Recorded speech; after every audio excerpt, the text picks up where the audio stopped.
La future église de Borderouge, vous en avez forcément entendu parler. C'est un des grands chantiers du diocèse de Toulouse. Mais alors pourquoi cette église se construit aujourd'hui dans ce quartier et surtout en quoi ça nous concerne tous? C'est ce que je vous propose de découvrir en allant à la rencontre des acteurs concernés par cette nouvelle église. Suivez-moi. Borderouge, c'est une église en construction, mais c'est aussi et surtout une communauté qui existe déjà, qui prie, qui célèbre et qui vit des temps fraternels, comme nous l'explique le père Norbert, curé de la paroisse Saint-Sauveur. Dans cette nouvelle église, nous allons y vivre la joie, célébrer la vie, être témoin de l'espérance dans un contexte interculturel. Nous avons l'islam qui est là, nous avons nos amis des témoins de Jéhovah qui sont là, et donc nous avons déjà cet enjeu d'aller à la rencontre, le dialogue avec nos frères et sœurs.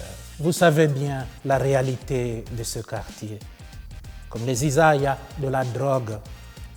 Et l'église Saint-Sauveur est au cœur de cela pour porter aussi cette espérance afin qu'avec les habitants, qu'on regarde, qu'on cherche comment sortir de cette réalité.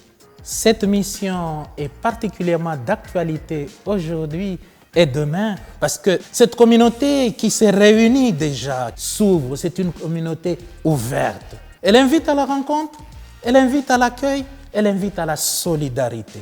Comme le pape François nous dit, allez aux périphéries existentielles. Et c'est à cela où on est attendu. Et moi, je porte cette espérance que l'Église Saint-Sauveur réalisera cette mission.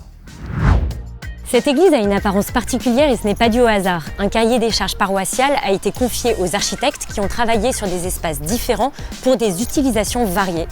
Pour se réunir, pour célébrer, pour prier et pour accueillir des personnes aux besoins variés. Avec Malia, paroissienne de Saint-Sauveur, on va comprendre l'utilisation de ces différents espaces. Les paroissiens sont des gens chaleureux, multiculturels, de toutes les couleurs. Donc c'est une église chaleureuse et conviviale comme ses paroissiens. Toujours dans cette optique de modernité, nous on avait comme vision d'avoir une église ronde pour que tout le monde puisse se voir, qu'on puisse voir le prêtre, mais qu'on puisse voir aussi les animateurs, les musiciens et aussi tous les gens de la paroisse. On avait aussi pensé le jardin, pour avoir un espace convivial, notamment parce qu'on fait souvent des petits repas quand c'est la fin de l'année liturgique, les temps de Pâques, mais aussi pour les activités des enfants. Je trouve qu'elle est très belle cette salle pour accueillir les enfants parce qu'elle donne sur le jardin et en même temps sur l'église.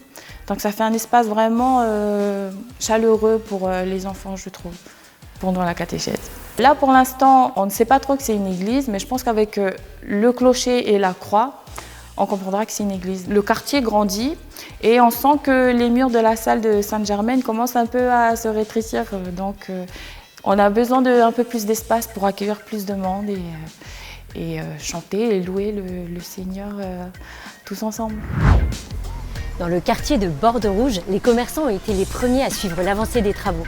Et la construction de cette nouvelle église, c'est pas qu'un simple bâtiment dans le paysage, c'est aussi une communauté qui va vivre près de chez eux. En tant que magasin de quartier, on est à même de les rencontrer, de leur rendre service et aussi de leur vendre des lunettes. Donc on les connaît et on les côtoie chaque jour. La partie de mes clients, c'est des clients qui sont chrétiens, qui viennent acheter de la viande, de l'agneau, etc. Je sais qu'il y a toutes les religions là, il y a tout le monde, on est tous mélangés. Chaque ouverture de structure, chaque lieu de vie apporte encore un peu plus de dynamisme. Donc ça sera intéressant en plus de ça d'avoir cette ouverture et cette église aujourd'hui. Ça va apporter aussi des solutions à des personnes qui peuvent notamment rechercher, se ressourcer, échanger. Ça va être aussi un nouveau lieu de vie. Ce qu'on attend éventuellement des paroissiens, c'est qu'ils fassent vivre encore un peu plus ce quartier. J'attends tout, hein. On l'accueille, on l'écoute, il n'y a pas de problème. Hein. On est tous pareils au final. Si on se lamente de voir des églises fermer leurs portes, avec Borderouge, nous avons une belle occasion de nous réjouir. Marie-Christine nous partage sa joie de voir une nouvelle église sortir de terre et nous explique pourquoi ce projet est fondamental pour aujourd'hui et pour demain. Moi, je suis sortie de ma zone de confort en participant à cette fraternité d'ambassadeurs de cette église Saint-Sauveur de Bordeaux-Rouge. J'ai été cooptée par les premiers ambassadeurs pour y aller. C'est quand même incroyable qu'au XXIe siècle, on construise une église dans cette terre toulousaine qui est pourtant riche d'une culture catholique extraordinaire entre Saint-Thomas, Saint-Dominique, etc. et qui est quand même très pauvre en ce moment de chrétiens. La demande des paroissiens de ce coin de Toulouse m'a touchée. Je me suis dit que c'était ma mission à moi de participer à la construction de cette église parce que ça n'arrivera pas 3 fois dans ma vie. J'y suis allée ce matin pour voir un peu. Il n'y a que les murs, il reste tout le reste, les jardins, tout ce qui fera l'intérieur, les vitraux, la cloche, j'en passe et des meilleurs.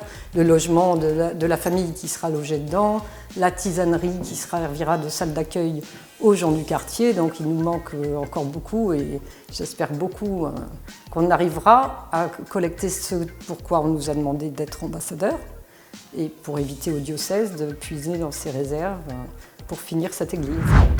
Bordeaux-Rouge n'est pas un territoire isolé du reste du diocèse de Toulouse. La nouvelle église va s'intégrer dans l'histoire des autres paroisses du diocèse. Alors comment tout ça a-t-il été pensé et surtout comment ça va se concrétiser? C'est justement ce qu'on va voir avec le Père Hervé, vicaire général du diocèse.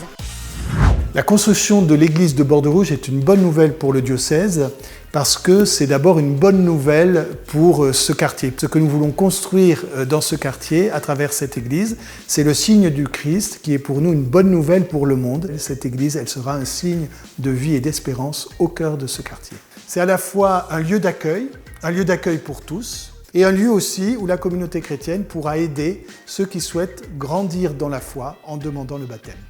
Ça faisait longtemps que le diocèse n'avait pas construit d'église paroissiale et donc c'est la promesse pour le diocèse de pouvoir construire un jour d'autres nouvelles églises pour de nouvelles communautés chrétiennes dans de nouveaux quartiers. Regarder vers Bordeaux-Rouge, c'est regarder vers l'avenir. Mais il reste encore beaucoup à faire avant de pouvoir célébrer et se réunir dans cette nouvelle église. Nous avons besoin de bâtisseurs audacieux pour que ce projet aboutisse. Vous pouvez en faire partie avec l'assurance que votre don pour ce projet passera à la postérité.